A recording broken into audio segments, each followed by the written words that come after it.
এয়া হৈছে শিৱসাগৰৰ ঐতিহাসিক যমুনা। এই যমুনা এতিয়া অসুস্থ হৈ পৰিছে। হাবি জংঘল আৱৰ্জনাৰে ভৰি থকা যমুনা এতিয়া তিল তিলকৈ মৃত্যুৰ মুখলৈ গতি কৰিছে। আহোম ৰাজত্বৰ ৰংপুৰ নগৰৰ অবিচ্ছেদ্য অংগ যমুনা ব্যক্তি ব্যৱসায়ী অনুষ্ঠান সামাজিক অনুষ্ঠান বেদখলকাৰীৰ কবলত পৰিছে। ই হৈছে নগৰখনৰ গড়খাৱৈ, অৰ্থাৎ পানীৰে উপচি থকা দীঘলীয়া এক গভীৰ খাল। জানিব পৰা মতে বেদখলকাৰীয়ে শৌচালয়ৰ মলমূত্ৰ যমুনাতে পেলায়। যমুনাত বেদখল চলাই থকা বেদখলকাৰীয়ে এতিয়া শীঘ্ৰেই সেই স্থান ত্যাগ কৰিব লাগিব, নহ'লে উচ্ছেদ চলোৱা হ'ব।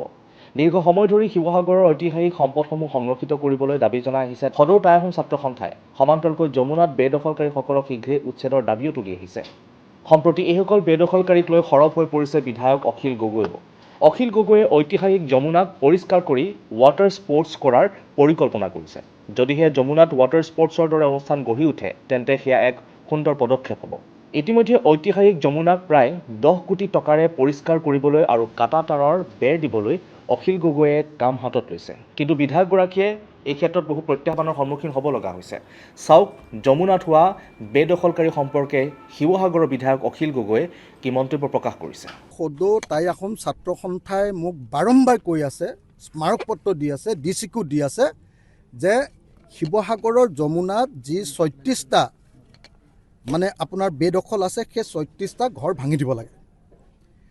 মই ঘৰটো ভাঙি দিয়াৰ আগতে প্ৰথমতে এক্সিষ্টিং যমুনাখন পূৰা চাফা কৰাই ল'লোঁ।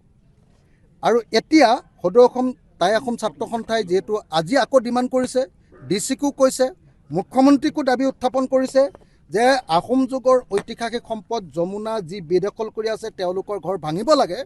গতিকে অতি সোনকালে শিৱসাগৰত এভিকশ্যন হ'ব।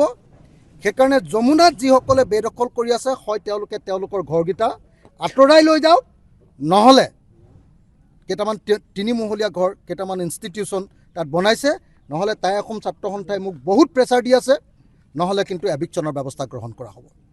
মই অতি সোনকালে তেওঁলোকক নিজৰ বেদখলৰ পৰা মানে যমুনাৰ ওপৰততো আৰু কোনোবাই মাটিৰ পট্টা দেখুৱাই লাভ নাই না। কোনোবাই মাটিৰ পট্টা দেখুৱাইছে, কোনোবাই এলটমেণ্ট দেখুৱাইছে, এই চব কথা কৈ লাভ নাই। কোৰ্টে আমাক কৈ থৈছে যে যমুনাত যদি কাৰোবাৰ আছে তেতিয়াহ'লে উঠাই দিব পাৰে। যমুনা ঐতিহাসিক যমুনা আপোনালোকে নিশ্চয় জানে, যি যমুনাৰ লগত আমাৰ ৰংপুৰ চহৰ আহোমৰ ৰাজত্বকালৰ ৰাজধানীখনৰ নিৰাপত্তাৰ প্ৰশ্নটো জড়িত আছে। যি যমুনাৰ লগত আমাৰ বৰপুখুৰীৰ পানীৰ লেভেলৰ সম্পৰ্ক আছে।